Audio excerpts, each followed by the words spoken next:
And I am honored to introduce Sherri Goodman. Sherri is hosting, curating this session with our military security leaders. Sherri is really the mother of climate and security, is literally what we were discussing backstage, coined the term climate change as a threat multiplier for our security threats. She was the first undersecretary for environmental security at the Pentagon during the Clinton administration when I first met her. She is on the board of the Atlantic Council. She's the chair of the Council on Strategic Risk and a senior strategist at the Center for Climate and Security. And with that, Sherri, thank you so much to you and to Paul and to Dirk, who both told me not Admiral, not Lieutenant General. We're doing Paul and Dirk today. They are retired, but incredible leaders. Thank you all for joining us.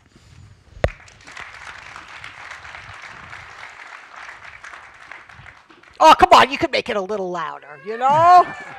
All right, okay. All right, at least a few people got up. I can tell this isn't truly a military audience because the seats aren't filled. You're not all in the middle sitting at attention, okay? But a few of you got up with us, so very happy to be here with all of you this morning.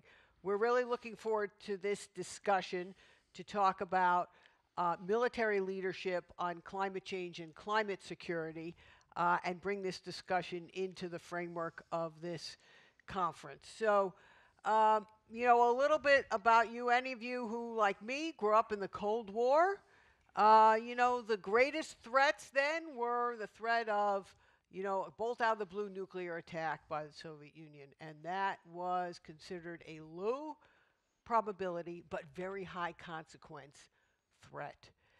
So we spent billions of America's GDP to defend against that. We actually have here in General Jameson, Dirk this morning, the former commander of all U.S. land-based nuclear forces, ICBM forces. Now, we won the Cold War.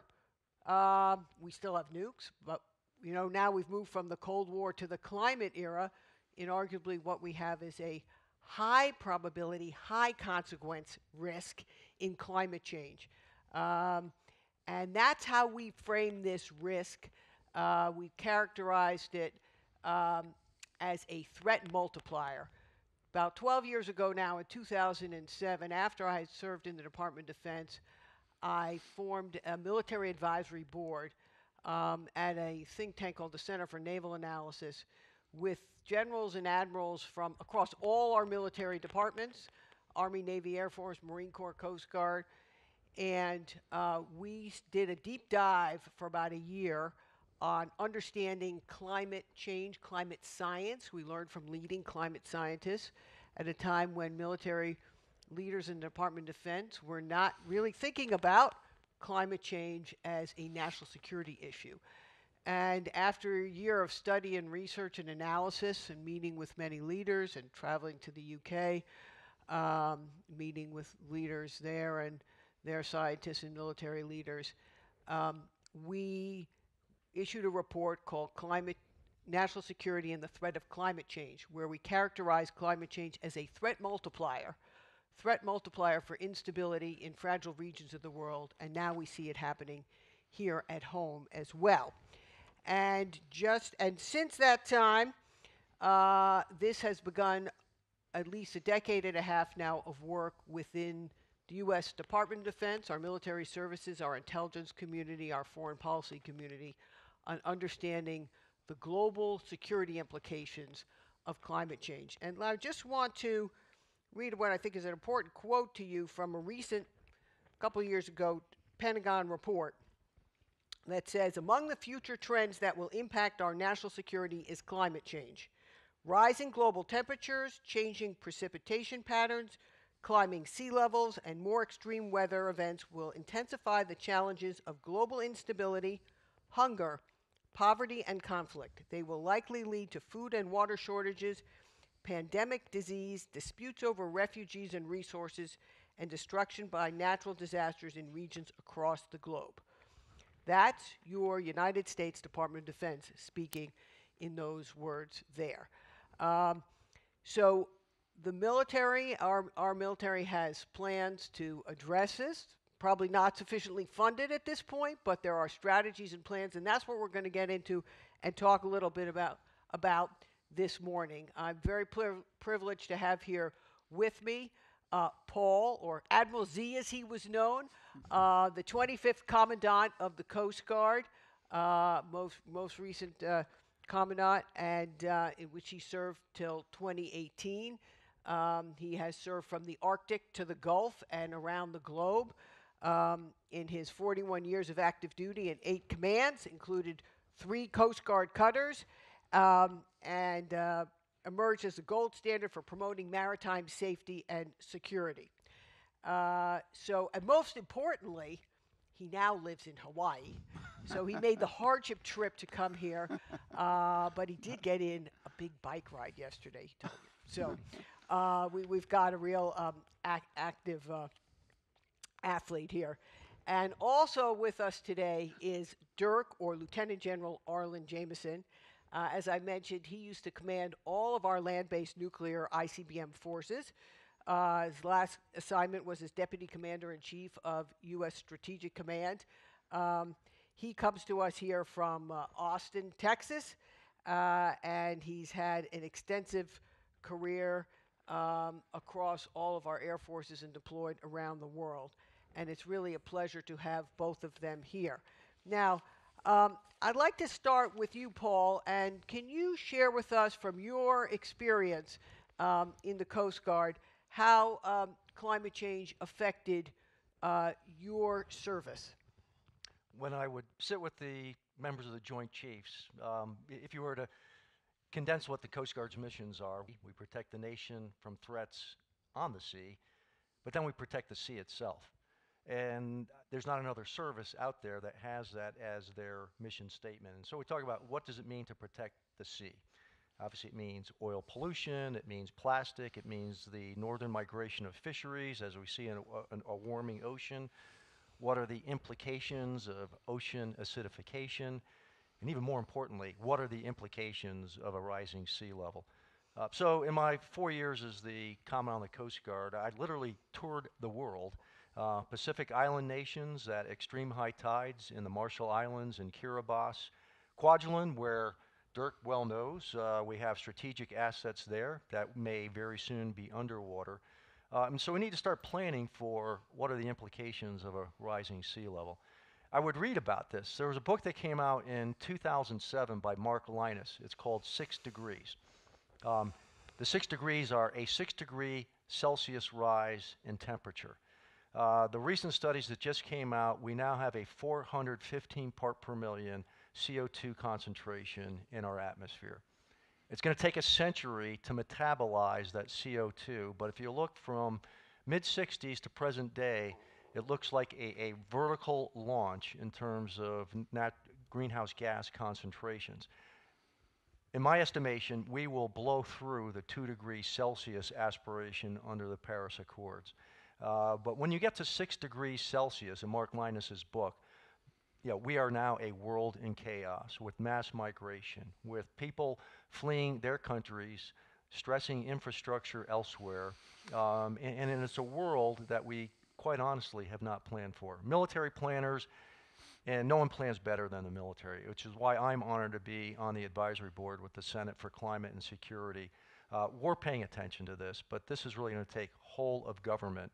The military, we can be apolitical about this, and it's unfortunate that we have politicized an issue. It would be no different than I go to the doctor, I've got high blood pressure. They said, if you don't change your diet and your lifestyle, you will have a stroke and die. Well, you can see the very same data that's out there when it comes to climate change, but we're not changing our behavior. Right.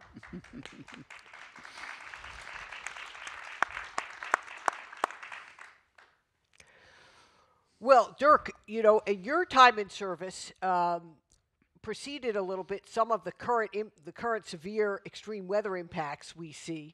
But tell us a little bit how you came to be involved on these matters since you left service, and then also let's talk a little bit about our current bases affected by increased extreme weather events and sea level rise.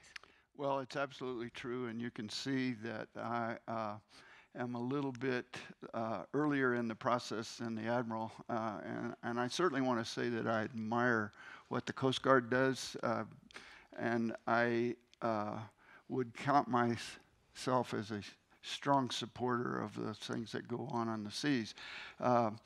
I will agree that when I was wrapping up my career, nobody was talking in the military and in, let's say, in the planning sessions about the problems with rising global temperatures or the effects of that. And certainly the military was responding in those days to emergencies that were caused by the climate, because we were certainly having them. If you recall Hurricane Andrew in 1972, which was a Category 5 hurricane. But so that was not a part of what I was worried about as I walked out the door, and I thought we had won the Cold War, as you said, so go relax and enjoy. But I became acquainted with a small group of what we call in the military fast burners. These are people that are really thinking out there. As Paul said, the military has to do that to stay ahead. And this was a small group. It was an Air Force group, but I assume that there were other groups working. And they were directly under the Chief of Staff of the Air Force. And they were really thinking about what is going to happen if you put a rising population, and they were going out to the 2100 time frame, and you put that with the predictable rise in temperatures, because the scientists were then telling us what was going to happen if everybody wasn't paying attention. And you look at the possibilities that the areas of a conflict how they might be affected by climate, by a rising climate or catastrophic weather events. And they were really projecting some of the things that we see in the climate with the accelerant to armed conflict and that sort of thing. So I got interested in that. This was about 20 years ago. This was, early into I think the process within the DOD, but you may know better, Sherri, you probably do. But I started listening to these guys, and they were saying, and also if you look at the per capita use of energy in the United States, and you project that over to Japan or China or Africa, and people will want to move up, like we have the benefit of that. And so they were saying that's also going to exacerbate this emerging issue. So again, a small group of us started with some encouragement from some really good people, going around the country and saying there is a connection between climate change and national security, and began to kind of lay out the case for that. And we went to great places like Indianapolis and Tucson, Arizona, and every place had some issues that people could begin to see the possibilities and be alarmed. And certainly, as time has passed now, it's become clear that we can't ignore. I mean, the temperature in Paris this morning, or today in Paris, is 107 degrees. I haven't checked Austin, Texas. I know that Typhoon Haiyan in 1983 killed 6,500 people and had winds of 200 miles an hour. But in 2018, we had Michael hit the Gulf, take out Tyndall Air Force Base, essentially. Billions of dollars worth of damage go on up and hit Camp Lejeune. And in the same month, almost the same 3-week period, Typhoon Tuhu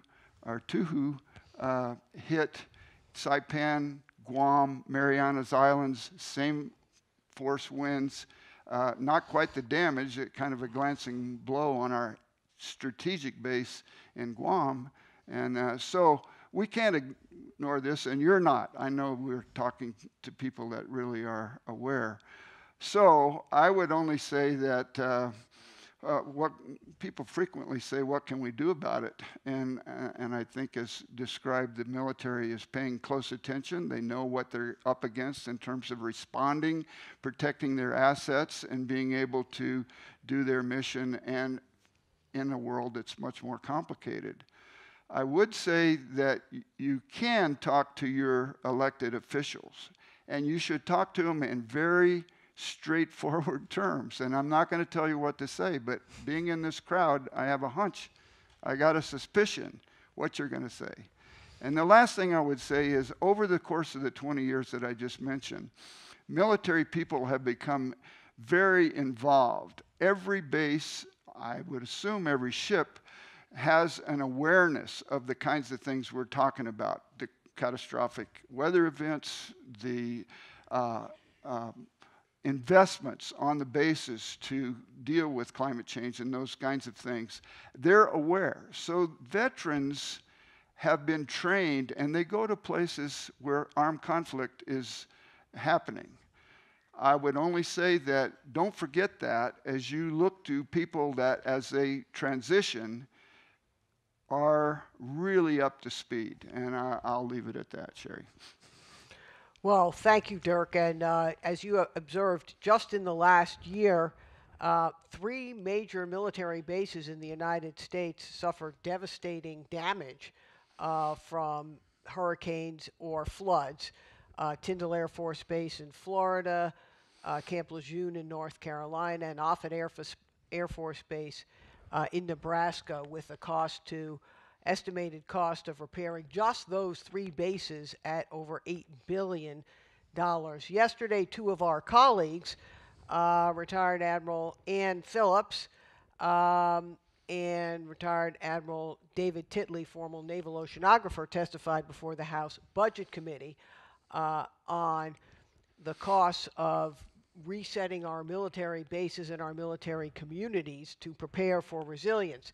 Ann Phillips happens to work in Virginia now, and Norfolk, Virginia, works for the governor there on climate resilience and ensuring that our largest complex of military facilities in the world, which is in the Norfolk Hampton Roads area with over 40 military bases and critical shipyards and fleets and a NATO command headquarters there as well. And every day they are suffering regular sunny day flooding that often prevents people from getting from their home to their base because they have water in the streets regularly. And as you said, it's an all of community, all of government action to address this. Not one that just the military can do. It's important the military has to play its role, but since the infrastructures are integrated between the electrical, utility, sewer, water, transportation systems, these are solutions that have to be done together.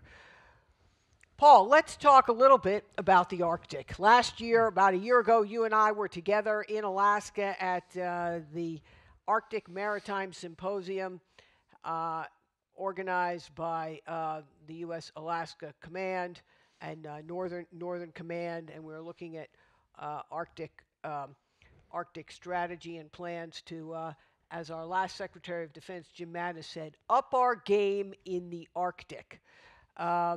Or as the current Secretary of Navy, when asked by Congress, why do we need to increase our presence of forces in the Arctic? He said, well, the damn thing melted. Okay. Now, you've been directly involved in helping prepare the Coast Guard to better operate in the Arctic. It has long been the service on the front lines of duty in that region. Talk to us about that and the changes you've seen during your time in service. Sure, Sherri. Thank you. And first and foremost, we're dealing with the consequences. We try to stay out of the heated debates. Is this man-made? Is this cyclical? And as a military leader, we don't want to find ourselves the salami between those 2 slices of bread. So I had to deal with the consequences. So we've had an ocean open up that didn't exist. And quite honestly, it's an ocean where only 5% of it has been surveyed, charted to what we would say 21st century standards. And so as this ocean has opened up, We, policymakers and others, have written strategy after strategy, directives. We could probably build an icebreaker out of paper mache out of all the paper that we've addressed of a changing Arctic. Russia has taken advantage of this, have seen this opportunity. One, a new sea route, the Northern Sea Route, has opened up, and you now have natural gas coming out of the Yamal Peninsula, servicing the European continent, and it shaves nearly 3 weeks of transit time off ships going through there. But there's a catch. If you're going to go through the Northern Sea Route, we identify that as an international strait. Russia sees that as internal waters. Their Suez Canal, you have to have a Russian ice pilot, a Russian icebreaker to escort you through that. If we want to send one of my ships or a Navy warship up there, they now have a Northern Sea Route administration, and they say we have to provide them 45 days advance notice, provide all the ship's characteristics, and then they could either approve or deny our request to go through the Northern Sea Route. So if we think what's playing out in the East and South China Sea is absolutely volatile, well, we're seeing this play out, but we're just writing papers about it. Russia will soon put 3 corvettes up into the Arctic. They carry the Caliber M. It's a conventional missile. It's designed to take out infrastructure. Has a range of 2,800 miles. Our ability to intercept that, we have one shot, one opportunity to shoot this down before it can impact our infrastructure here in the United States. So we have this ocean opening up, but what we lack is a whole of government approach of what we're going to do about that. The good news is we're finally recapitalizing our ice-breaking fleet. We have 2 in our entire nation's inventory. Our GDP, And how many do the Russians have? 40. And what's our GDP compared to that of Russia? More than 10 times the GDP of Russia. We have 2, they have 40. The numbers just don't add up. When you have these discussions, you've got to simplify it. And that's what I did in testifying before Congress, the 2 and 40. You know, it's Sputnik revisited. We now have inner space, the Arctic opening up, and we are sitting on our hands watching Russia basically exert sovereignty, you know, hegemony in this region, and the United States is being excluded. We need to work with Canada. We need to work with Norway, some of our NATO allies, and work collectively. We can't do this alone.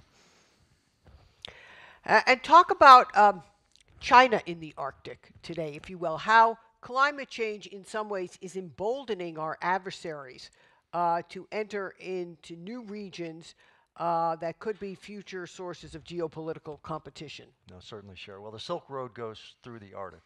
It begins with look at Greenland. 12% of its GDP is coming from China. And as the ice fields are melting, it's exposing rare earth metals. It looks like China has aspirations to control lithium, just almost like the OPEC of rare earth metals. 6% of the GDP in Iceland also comes from China. China's building a second icebreaker. The United States is the only G20 nation that has not ratified the Law of the Sea Convention.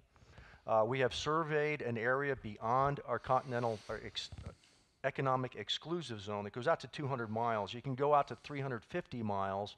If you do survey work, do soil sediment sampling, and it matches the continental United States, it's yours. So we have an area about twice the size of the state of California that contains roughly 30% of the natural gas reserves, about 13% of oil reserves. It's not profitable to extract it today, but at some point in time, if we're continually dependent on fossil fuel, we're going to need to access that. Well, China has repeatedly done oceanographic research in this extended continental shelf of ours. And so if and when we ever ratify the Law of the Sea Convention and lay claim to this, we can certainly expect China to say, au contraire, these are global commons and we have always operated there. I guess the real test would be, does China move a mobile offshore drilling unit out there and start tapping into this just as they did off the coast of Vietnam? And then what do we do about that? So in the interim, I was able to establish an Arctic Coast Guard Forum with all 8 Arctic Council nations. China is not. They're an observer on the Arctic Council. But can we work collectively and try to de-escalate the militarization of the Arctic and look at what are the impacts on fisheries, safety of life at sea, the cultures, indigenous ways of life up there, because it does affect a lot of us equally, but try to turn the heat down is what we're starting to see as military escalation in the Arctic. Can we reverse that trend? I'm hopeful we can. Okay, well, that's some serious stuff for this time of the morning. But you know, water is the front line of climate change, whether there's too much in certain places or not enough in others. And we know that persistent droughts across, for example, in Syria and much of the Middle East were a factor in what is now become the most deadly civil war and civil strife in recent history. And so prolonged drought exacerbated by climate change, we now know from research done at the Center for Climate and Security and by other scholars, has been a factor in aggravating instability across drought-stricken regions of the Middle East and Africa. Dirk, in your experience with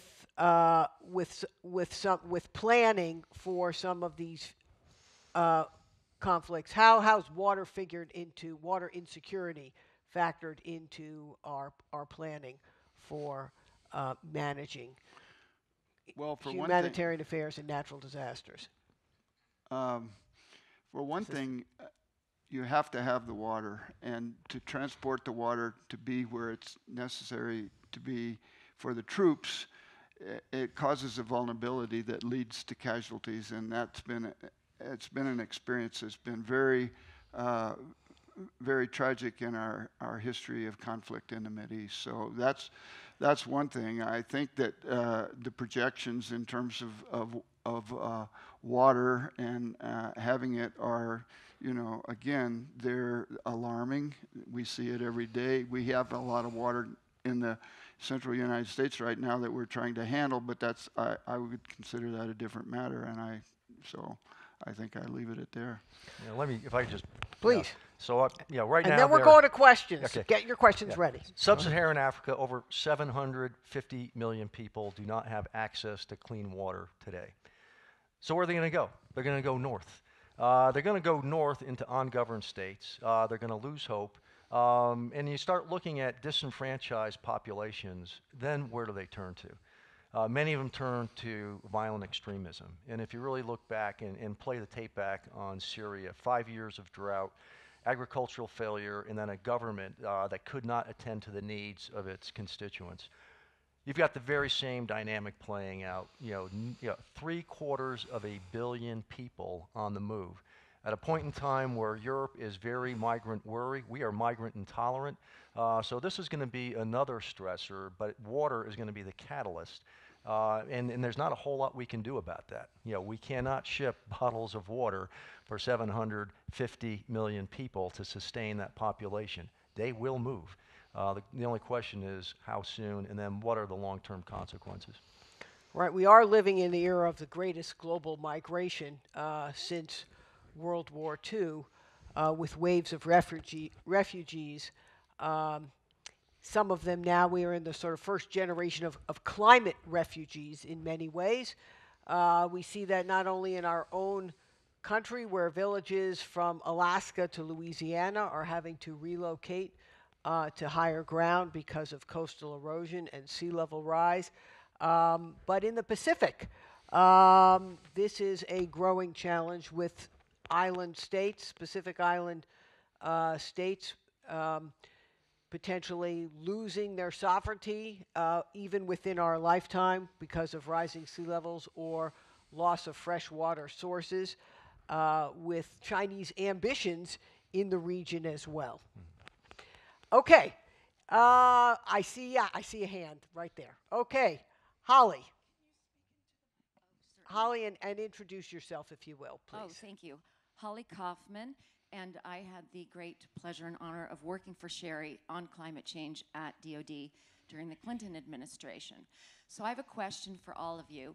Because DoD has been aware of this climate issue for 25, 30 years, we had briefings from the CIA about what climate change was going to do. The military's been so on top of this, and so I thought, great, the Defense Department, if nobody else can influence Congress. But of course, we at the time couldn't influence Congress. We were operating under the Byrd-Hagel Amendment, and we couldn't pre-implement Kyoto. Could you address how the Defense Department could possibly influence Congress, particularly with bases in key states being so affected? What can we do, or explain why DoD hasn't been able to get Congress to move, or what you might be able to do about it? Well, I'm probably the most familiar with, the recent, the budget builds and, how do you get an appropriation? And it's encouraging to see, that DoD may see a $733 billion appropriation in non-discretionary funding. In discretionary funding. But we need to recapitalize our nuclear trident. And we need to recapitalize the losses from we've been at war for 18 years now. So you've got all of these stressors on the budget, and not to mention the fact that we have forces that are now supplementing our southwest border. Whenever there's a natural disaster anywhere in the world, oftentimes it's the U.S. military that's called upon to respond to that. And then you hope at the end of the day you get supplemental funding to offset that cost, but if you don't, then it eats a hole into readiness. And quite honestly, readiness is a very difficult sell on the Hill these days. Ready for what? And so the ready for what is China, Russia, North Korea, Iran, and violent extremism. Our appropriation might address 1.5 of those campaigns, but it won't address all 5 at the same time. So if you now pile on climate change and say we now have 6, when I go to church, the sermon usually has 3 themes. And if you get to 4, then people lose attention. So I think the challenge is, that the span is so wide and the appropriation is not deep enough. And quite honestly, I think the upward trend in our discretionary appropriations are non-sustainable. When we're looking at interest on national debt in 2025 will be about $800 billion. It will exceed that of the DoD appropriation. And it's going to go up over time. It's not going to flatline at $800 billion. So that is going to be the dilemma, the holy grail that we're chasing right now. How many disasters, how many campfires is it going to take? How many Harveys, Irmas, Marias, those type of disasters before finally people agree that we can't maintain the status quo, which is why I used that blood pressure, we got to change our behavior. DoD can certainly lead that effort and the planning effort, but we need to bring interior along. We need to bring agriculture along. We need to bring state along. But certainly when you look at the planning machine, as you're well aware of, Holly, DoD can do this pretty well. But we need to do this in a whole of government approach.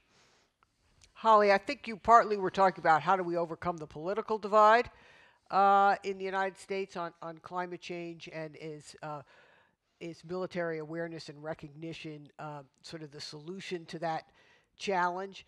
And, in 2007, when we released that first CNA Military Advisory Board report, that very same week, the Senate Armed Services Committee, in a bipartisan effort, included the first several recommendations of the report into the Defense Authorization Bill, supported by Senator John Warner, who at the time was the ranking Republican on that committee. And over the last, and in fact, military leaders were, some of the military leaders like these gentlemen here, General Sullivan and Admiral Lopez, were among the first witnesses when McCain and Lieberman were sponsoring a bipartisan climate effort about a decade ago. And at every bipartisan effort on climate change, military leaders have been, leading the charge, so to speak. And as I mentioned, 2 of our colleagues testified yesterday. I testified a month or so ago, and others. So I think the solution set is there. and I think it's, now we're beginning to see, I think, a change in the congressional landscape on both sides of the aisle. There is now bipartisan support for climate solutions. But I see one more hand, and we have one more minute. Sherri, could I? Oh, okay. Let's take the last question, and then we'll just do a lightning round of response here. Yes. Hi, I really enjoyed this. My name is Linda Vencel, and I'm the director for Global Health Security Agenda work with PATH. It's an international NGO. And I am working in a lot of countries. I just came from Burkina Faso and Mali. I'm going to India on Saturday. And I'm wondering whether, with the Department of Defense, we report to the National Security Council with this. And the whole plan with that is prevent, detect, and respond to outbreaks, but also to natural disasters and to climate change. And I was thinking that it would be very interesting because all the countries have to have a national action plan that's now being funded by multiple sources, including foundations like the Bill and Melinda Gates Foundation and national governments. If you could try to include more of your work with this work on global health security, because I've done already reviews in over 78 countries, and it's about getting countries more ready and prepared and working with the military. So I was wondering if that would be a real opportunity. Thank you for underscoring that in our final moments here. I agree that the global health connections of climate change and national security is an area that deserves much more attention. It's beginning to get more attention as we understand that in changing disease vectors and spread of infectious disease is not only going to affect the readiness of our troops when they deploy, but also undermine stability in regions of the world such that you just described and where you've been working. With that, I know we're at the end. I'll give a final moment to our two General and Admiral here to make a closing comment. Well, first of all, delighted, Amy, I want to thank you for pulling this together yet again. And I'm sure a lot of you are saying, okay, well, now what? It reminds me when I would drive through, some rural towns and a revival tent would go up and everyone would turn out and they would get religion and then the tent comes down and then everyone goes back to their daily lives. So what do we do with this at the end of the day? I think you've heard from, at the national level, the concerns, how do we elevate the narrative? And the narrative has got to be consistent across the board. We can't be speaking out of turn and say, well, if this isn't going to happen for another 100 years, then why do we need to deal with it today? But in my experience, as we talk about, how do we engage, congressional leaders, in my experience is, I brought an Inuit elder to testify about the Arctic. His family's lived up there for over a millennium. It's no different with how is our agricultural sector impacted? And those are the people that we need to get in front of our committees and speak firsthand of what is happening. Whether it's invasive species, the unpredictability of water, and now you're looking at subsidies because you've had crop failure. Look what's happening in Iowa. They missed a planting season. Those are the individuals whose voices really need to be heard. There's some great grassroots levels activities. I've been watching this in Hawaii. It's the first state to go on record to say we will be free of all greenhouse gases by 2045. So I just put up my solar panels and I got a nice subsidy from the state of Hawaii to do so. I don't know if they'll get there or not by 2045. But we also need to elevate some of these grassroots levels that are taking place and then get the advocacy from the administration to move this forward. So it really is groups like this that have spoken here, that are in this audience. Those are the voices that ultimately need to be here. Sherri, you've been working this. I've been working this. Dirk, you've been working this as well. But as they say in politics, all things are local. So I think bringing those local concerns up to a national level dialogue is in our best interest going forward. Well, on that note, let me thank our panelists and let me thank Ami and the whole Sun Valley team here for bringing this together today. Thank you all.